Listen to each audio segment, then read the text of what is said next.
Hello everybody and welcome. In this video we're going to be solving quadratic equations by completing the square. So without further ado, let's shake and bake. Example number 1. So we have this over here and we want to solve it by completing the square. So what we want is pretty much a perfect square trinomial. So we're going to go ahead and make that happen. So I'm going to go ahead and add 16 to both sides. And what we get is x squared minus 6x. And I'm going to leave a blank space for now. And that is equal to 16. All right, so these 16s cancel. All right, so the whole point of this is to make this a perfect square trinomial. So the way we do that is we take the number in front of x, which is that one. So number in front of x. And then you divide it by 2. And then you square it. Okay, so when we do that, what we are going to get is -3 squared, which is equal to +9. All right, so that +9 is going to go into that blank space right over here, +9. And what you do to one side, you have to do to the other. So we're going to add 9 to the right side. All right, so now what we do is we can go ahead and factor this. Since it's a perfect trinomial, we know that this is going to be x minus 3 squared is equal to 25. All right, so you can see that this -3 is in blue, which is the same number that you get right over here. All right, so this was the whole point of completing the square, is now we have a square, a perfect square on the left side, and we can go ahead and solve this. So what we want to do from here to get x by itself is square both sides, take the square root of both sides. And when we do that, what we get is x minus 3 is equal to plus or minus the square root of 25 is 5.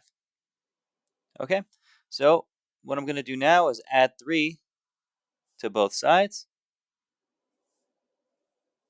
These 3's cancel, and we get x is equal to 3 plus or minus 5. Okay, so this plus or minus sign is going to mean that we're going to need two equations here. So let's go up here to equation number 1 is x is equal to 3 plus 5. Solving that, we get x is equal to 8. All right, and now the second equation is going to be x is equal to 3 minus 5. Solving that, we get x is equal to -2. Okay, so we found our two answers for x by completing the square. Therefore, this example is complete. Example number 2. So we're going to solve this by completing the square. So let's go ahead and do that. We're going to subtract 20 to both sides, like so. When we do that, these 20's cancel. So we have x squared plus 8x, and I'm going to leave a blank space again, is equal to -20. All right, so now what we do, we take the number in front of x, which is 8. You're going to divide it by 2. So 8 divided by 2, and then square that number. When we do that, what we get is 4 squared, which is equal to 16. Okay, so this 16 here is going to go right where that blank space is, so plus 16. And what you do to one side, you have to do to the other. All right, so let's go ahead and solve this now. We have our trinomial as a perfect square, so we have x plus 4, which is that number in blue over here. And this term is squared, and that is equal to -20 plus 16 is -4. Okay, so what we got to do from now is take the square root of both sides. Okay, and what that is going to give us is x plus 4 is equal to plus or minus the square root of -4. All right, so the square root of -4 can also be written as 2i. So let's just rewrite that real quick. And now what we want to do is get x by itself. So we're going to subtract 4 to both sides. And what we have is x is equal to -4 plus or minus 2i. All right, and from here, we're going to write down two equations. Equation number 1, x is equal to -4 plus 2i. You can't combine those terms, so therefore, this is one solution. And our second one is going to be x is equal to -4 minus 2i. Okay, so we found our two solutions by completing the square. Therefore, this example is complete. Example number 3. So let's go ahead and add 5 to both sides, like that. We get x squared minus 5x. We're going to leave a blank space, and that is equal to 5. Now we take the number in front of the x, which is -5, and we divide it by 2, and then we square it. And what that's going to give us is 25 over 4. So that number is going to go in the blank space, plus 25 over 4. And what you do to one side, you have to do to the other. 25 over 4. And now that trinomial is a square trinomial or perfect square trinomial. So what we have is x, and then you take that number over there in blue, the -5/2, and you just put it right over here.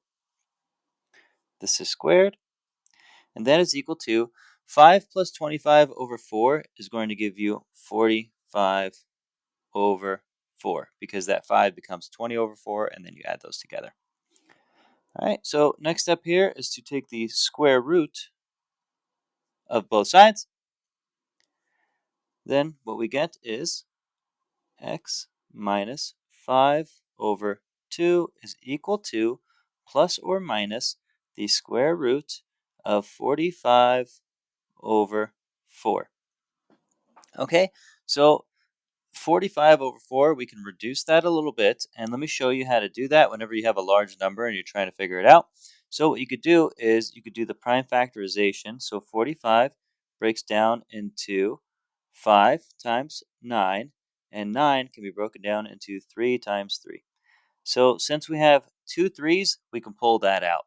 So this is going to be equal to x minus 5 over 2 equals plus or minus 3 radical 5 all over 2. All right. So from here, we add 5 over 2 to both sides. So we have plus 5 over 2 plus 5 over 2. And what we get when we do that is, I'm going to go right up here. We get x is equal to 5 over 2 plus or minus 3 radical 5 over 2. Okay? They both have 2 as the denominator, so we can combine that a little bit. So we're going to have 5 plus or minus 3 radical 5 all over 2, just like that. Okay, so we still have the plus or minus sign. Let's go ahead and separate that out. So our first answer is going to be x is equal to 5 plus 3 radical 5 all over 2. And then our second answer is x is equal to 5 minus 3 radical 5 all over 2. All right, so we found both of our answers here by completing the square. Therefore, this example is complete.